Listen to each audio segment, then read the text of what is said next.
After the story of a 15-year-old schoolgirl referred to as Child Q was strip searched without an adult present whilst on her menstrual cycle after a teacher called the police on her because she allegedly smelled cannabis. Protests, rage, condemnation, and apparently a teacher has been allegedly sacked over this.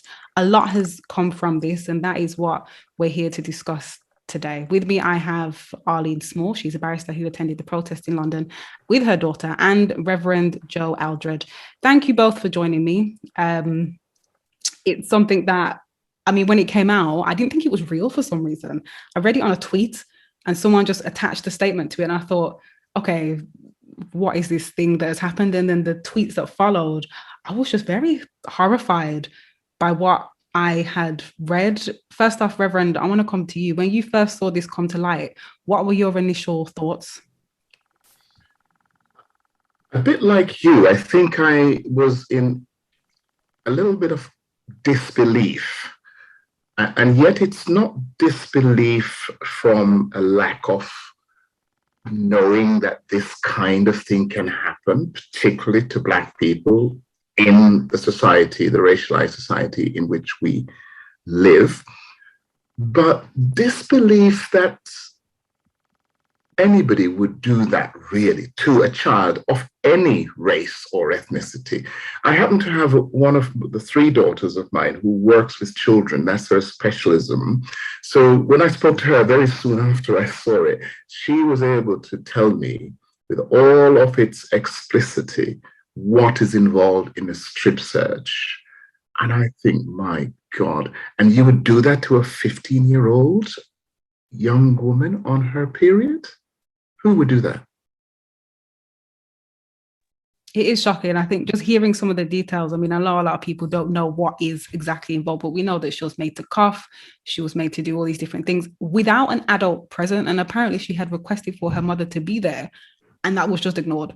It is really horrific. And I want to come to you, Arlene, because you are a mother of a daughter. And I know, Reverend, you said that you have three daughters. But you yourself, you are a Black woman as well. How did this affect you and maybe your daughter? I have to say, actually, I've actually been quite almost surprised at how deeply I've been impacted by this. And I know that I'm not alone. My daughter has just turned 13, literally within the last few weeks. And I just kept putting her in the place of Child Q and thinking, what would my daughter have gone through had she been in that situation? And in fact, as soon as I heard about it, my daughter was still at school. As soon as she came home, I had to have a conversation with her. It was something that could not wait. I felt like I had to make her aware of what had happened. I had to make sure that she was educated about what to do if she was ever approached in those sorts of circumstances. And I really almost had to get my daughter to mature almost within minutes by telling her about very adult issues, even though she was just a 13-year-old child. So it did have a profound effect on me. I've heard, in fact, no matter how many times I hear what happens to her, what has happened to Child Q, it still affects me. I still am taken back to the moment where I first heard it. And it is deeply, deeply troubling and, quite traumatizing just even to hear the details. So, yes, a very profound effect, I think, on mothers, on women, on Black women, and on Black girls, because my daughter said to me, in fact, the next day she went to school and other Black girls had the same conversations with their parents as a result of what had happened to Child Q. So, yes, very profound effect. Can I just say, Cassandra, that just following on from what Arlene is saying here, that the extension of my shock that this happened was discovering from the report that was done into this, that, and wider conversations, that this was not by any means an isolated case, that scores of children have been treated that way in recent times. That has become something of a practice, a go-to thing. I'm still wondering how, if you, a police officer, teacher had a daughter, if that was your daughter, would you feel comfortable with that happening to your daughter? I can't imagine it. Why has this gone on in schools, in the police, with the police, several times in recent years? And a huge disproportionate amount of those acts have been against Black girls. It's criminal. You know, I try to be a good Christian. I really do. But when I come across something like this, my overriding feeling is anger, extreme anger.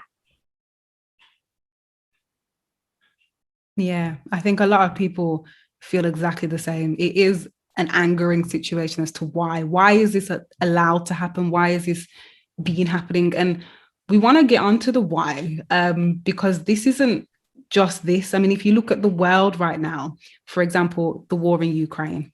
Now, when there's been wars in other continents and countries that were not of white people, and it has been Black and brown people, the response has been very different.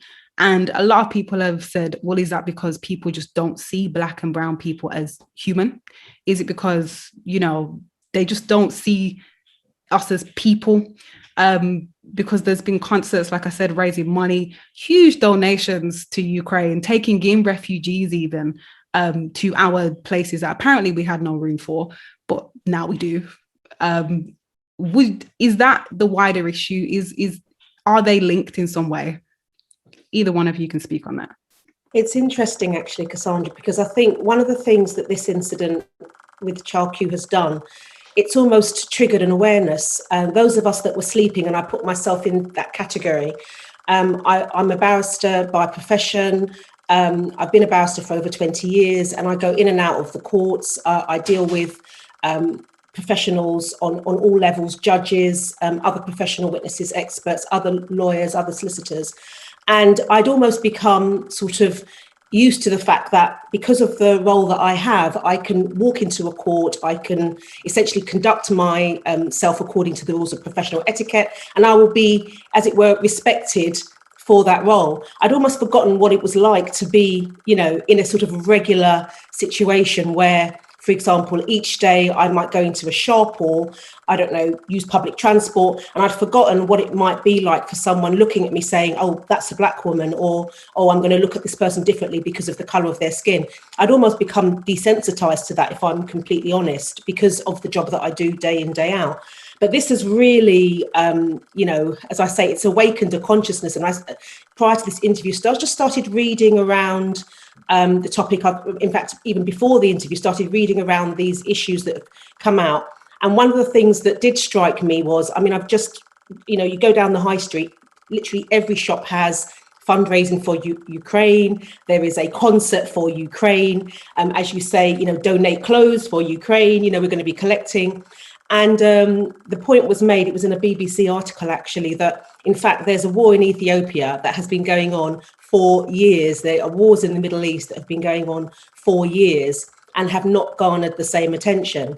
And I think that is to do with, I think it's directly linked to the way that Black people are perceived around the world, that we're perceived as either the authors of our own misfortune. If we're having a war, it's our own fault, we need to sort it out.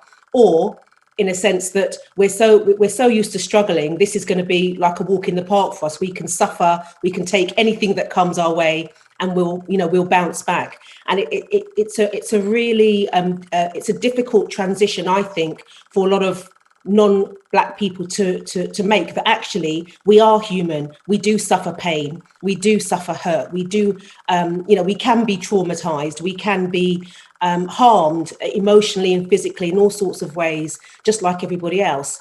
But in the same way, they looked at Child Q and thought, she's a Black girl, she can cope with this, she doesn't need her mum, you know, she can tough it out, she'll bounce back. It's all part of that same what I would call that endemic, almost racist approach that says that Black people are somehow not really people. So I think that's where it's really, you know, Bishop Aldred talked about anger. That's what I'm really angry about, and that's that sort of injustice that leads to. And sometimes we can forget that the root of racism not just in Britain, but rooted in the West and spread across the world, is based on the inferiorizing of Black people, dark-skinned people, by whites, and the superiorizing of whites by themselves over darker-skinned people. And this inferior-superior dichotomy is now built into the fabric of the world, really. And there are some really serious entrapments in that. Because if we are not careful as Black people, we buy into it as well. We buy into the idea that we are a tad inferior to white folks. I'm looking at images of Jamaica, and I'm wondering, if a black couple had gone to Jamaica, would they get that kind of devotion as I'm seeing on my pictures this morning? There is something in us that, although we have behind us 500 years of brutalization, dehumanization. Read the slave narratives to get a real sense of what our ancestors went through. That's why one of them stood up and looked at the gallows that was made for him, and Sam Sharp, and said, "I would rather die on yonder gallows than live as a slave." Right? Go back to that image, which went on for centuries, yet, as in the white image of Jesus, Black people still prefer to look up to a white imagery, a white imagination, than we are to Blackness and our own Blackness. And those of us who live comfortable lives, and Arlene, you're right, probably the three of us in this conversation right now, are sort of Black middle class people. And if we're not careful, we are somewhat divorced from some of the realities that poorer Black people suffer. But it's not always about class either. It is that it is rooted. It is rooted in the system. So some of the children who will be taken, like child Q, and be treated like this, will not just be poor children from poor, but their parents will kick up a stink about it. But nevertheless, my point is that this is rooted into the fabric of society, started really, or given permission during the transatlantic slave trade and chattel slavery. We have to fight hard. We can't just leave it to the system to change. We can't ignore the fact that it is there. It's a shame on us that this has been going on for years, and it's only now just come to the fore. The last thing I want to say about this is that we need to set up systems. We, the Black people in the Black community in Britain and elsewhere, we need to set up systems by which these things are flagged, and we get onto them ourselves and challenge the system. Somebody sent me a note this morning to say that, of course, we sometimes forget, don't we, that the police force, I'm not sure how universally true this is, but that the police force was brought about to catch runaway slaves. And in a sense, the system still behaves like that when it comes to Black and brown people. We are dealt with more harshly than how they look after white folks. And some of us, with George Floyd, we forget the imagery. There was a white police officer with his knee on George Floyd's neck until he expired. But there were 3 police officers of mixed ethnicity standing there as well. Why? Because somehow in our own imagination, we have bought into this racialized system, and we almost put ourselves where white thought, racist white thought, not everybody fits into that category, racist white thought places us, and we treat each other sometimes, I'm afraid, in ways that belies our humanity and our being made like every other human being in the image of God. I think you made some really powerful points there, as did you, Arlene. And it's important to remember the slavery ties as well, because a lot of people, when we bring this up, they'll say, well, that happened however many years ago. We need to get over it. Well, actually, this is the aftermath of it. I did want to ask you, Arlene, so growing up as a Black woman, did you ever feel like that you never got to be a girl, you know, a little Black girl? Did you always feel like you were made to be more of an adult than what you were? Yeah, did that ever happen in your life? Have you ever felt like that was your experience? Well, it's quite interesting because I mean, my testimony is out there, in as much as I share very openly within my church and in other community forums. But I grew up in the care system, so as a result of that, you're automatically shunted almost into adult thinking, because you have to become very self-sufficient. And self-reliant and just know who you are, sort of thing. So although, yes, I have memories of being, you know, a Black girl, and like most Black girls, you know, or girls generally, playing, you know, going to the park, doing activities and that's, you know, playing with toys. My memories are also interlinked or interspersed with occasions where I've had to be older than my years because of my own personal experiences. And it's interesting because now as a parent, I try really hard to make sure that my daughter remains a child, and but I have to actively work at that, because again, I look around society and society wants our children to grow up so quickly. They want our girls to grow up so quickly. They're telling them, you know, already you should, by the age of 6, you know, you should have your own social media profile. By the age of 10, you should have your own YouTube channel. You know, these are things which, as far as I'm concerned, it's part of the adult world, and I have to work very, very hard to ensure that my child remembers that she's still a child and that she can come to me as her parent and lean on me. So I think in two ways, yes, I have had those childhood experiences, but equally, I know how difficult it is for, you know, children coming up now to remain children. And I think for any parent, that's a challenge. You have to really, it's not something that you can leave to chance. It's not something that you can just hope they're going to, you know, continue playing with dolls and in dolls' houses or whatever the toy may be, you know, because there is so much that is pulling them into the adult, you know, into the adult world. But yes, for myself, I do feel that if I had my, as it were, if I could, you know, have a time machine and go back, it would be lovely. I look at my daughter's experience, I say, you know, you're living your best life, dear. You know? And I would love to be able to be there, you know, in that moment as she is now experiencing all of those childhood things. And I think, again, just taking it back to what's happened recently, one of the things that I was really struck, particularly reading the report about Child Q, is how much of her childhood is now almost erased in an instant, because she is now having to confront a very adult situation. And that's something that you wouldn't wish on any child, really. So, yeah. Thank you for that. We are going to talk a little bit about how we can stop the adult, I can't say this word properly, the adultification of young Black girls. But first, I wanted to touch on the statement that the NCLF released, because it did say that it calls for full investigation with legal powers. Arlene, as a barrister, how likely do you think that is to happen at this point? Because we see these things quite often, in that these things come to light, and then people are like, yeah, we need the law, someone needs to be sent to jail, and then it's just nothing happens. The classic thing for me that I always think back to is Grenfell Tower. That has been years, and I always, almost every week, I'll check and say, okay, has anyone been sent to jail? Has anything happened with this? Where did this leave off? Okay, there was an inquiry, then that stopped. And there's just been nothing, and I've just been waiting for someone somewhere to just be held responsible. So at this point, how likely do you think that is? Is that something that you think will happen? Cassandra, I'm going to get myself in trouble now. If you can't answer, that's fine. No, not at all. It's just from the point of view, it's interesting because I don't do criminal law anymore. I'm a family practitioner.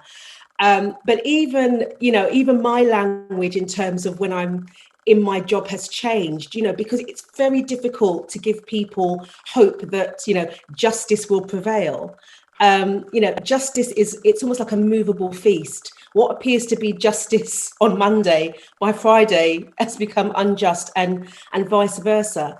The optimist in me, and really it goes back to seeing being at the protest on Sunday, and just seeing how galvanized, how motivated people were. And this wasn't just Black people, the crowd was awash with all different, people from all backgrounds, which was really encouraging. And the speakers also were it was a mixed bag of speakers. I would hope that this is sufficient to see, heads rolling, because that's what needs to happen. I mean, there's no doubt in my mind that people need to be, called to account for this. It cannot be swept under the rug. But equally, as you say, Cassandra, there are certain things that have happened which we thought that, right, this is the thing that's definitely going to make a change. All I can say is really that we all have to do our part. We cannot allow this situation to just, go the way of so many other inquiries. We've got to keep the momentum up. We've got to keep talking about it. We've got to keep, raising the flag for Child Q. We've got to keep raising the flag as far as racism is concerned, against, as you said, the adultification of Black girls. I think we've just got to keep our foot on the gas. This cannot be one where, it's just allowed to, fade away into the background. So I'm optimistic from what I saw on Sunday. It's very early days.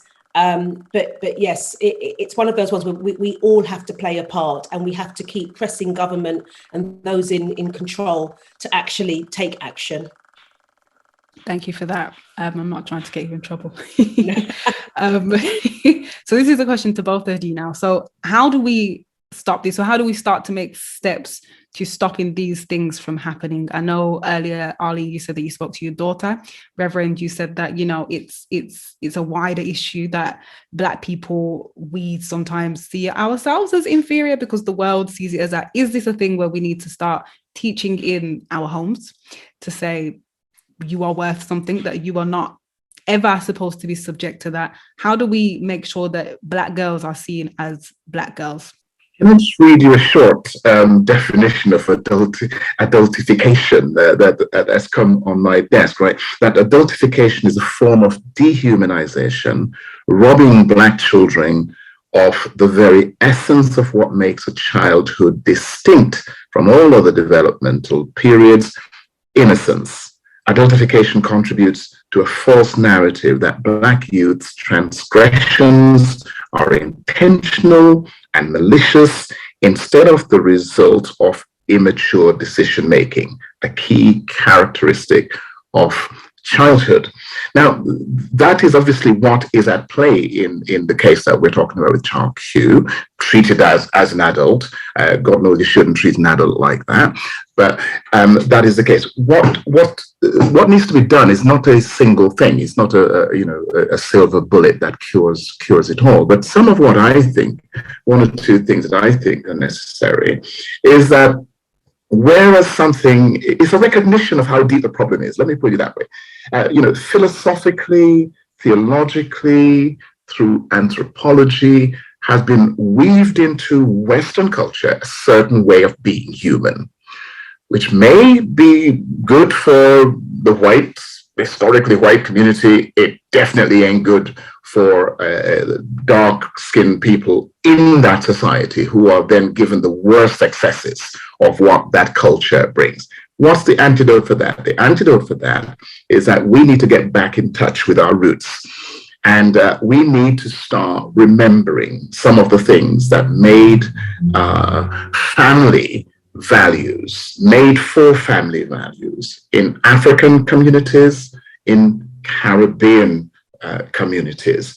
And we need to stop letting whatever the power remove from us. And I'm not talking about beating children, which is a favorite of Caribbean people, which we learned really from slavery. I'm not talking about that, but I'm talking about a better way of building around our children the mechanisms that protect their childhood, their innocence. We need to take that into hand. And I think, what was said earlier by Arlene, which is that we need to talk to our children. We need to remember that their upbringing is our responsibility. It's not the schools, it's not the government, it's not somebody outside, it's our responsibility. And because our community is so fractured, we need to build that into community as well. So I just think I look less on what others must do unless we challenge them to do it. So I come first to our own agency and what do we need to do? And I think some of those things are what we need to do. Get back in touch with our roots. Stop thinking that, the society in which we live, everything that goes on there is okay for us. It will only be okay for us if we ensure that we infuse it with the things which are important for us. And the innocence of children growing up absolutely must be there. And when we see something like this, when it comes to our attention, my God, should we get up in a rage. And we should get up in a rage that makes us take action. And that action is in defense of our children, in making sure that their childhood goes as it should be. Thank you for that. Arlene, do you have anything that you want to add? I think the key thing for me is that we need to stop apologising for being here. I always get this sense sometimes, I think it goes back to the whole, are we inferior? Who's super, this sense that there are some realms or some spheres that we don't belong in or shouldn't be speaking out about or shouldn't be participating in.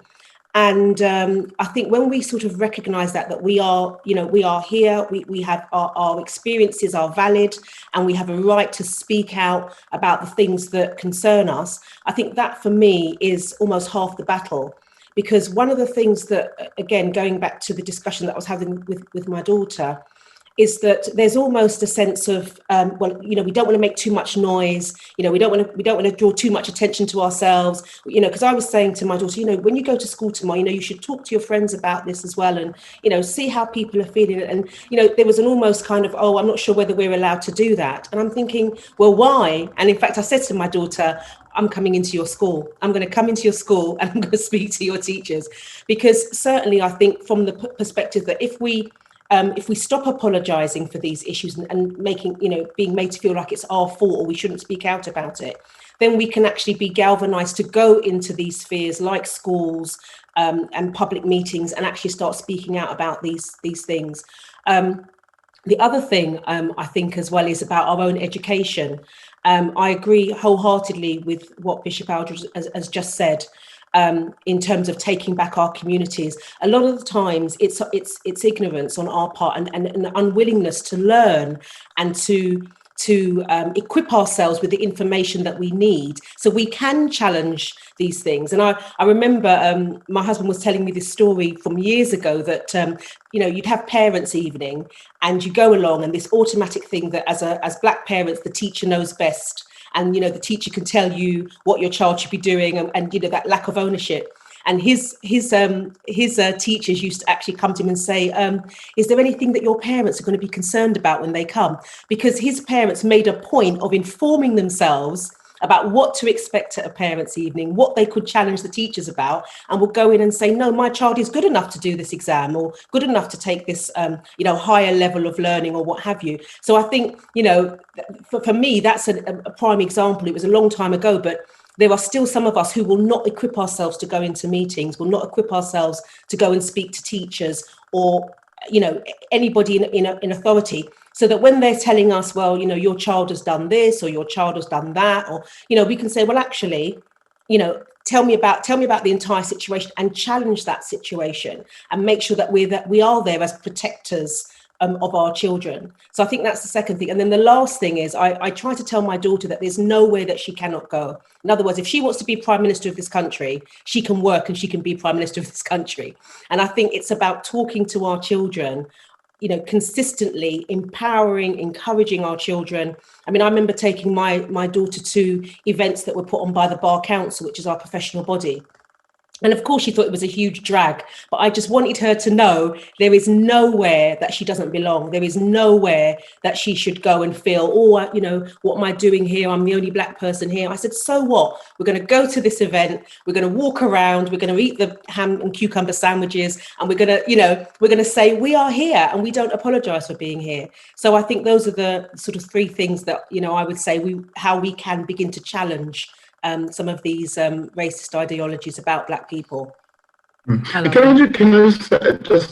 just quickly add that, of course, just building on what you just said there, Ali, one of the challenges I think for us, which comes out of rootedness, I mentioned earlier, we need to be rooted in our own identity and feel sure about ourselves.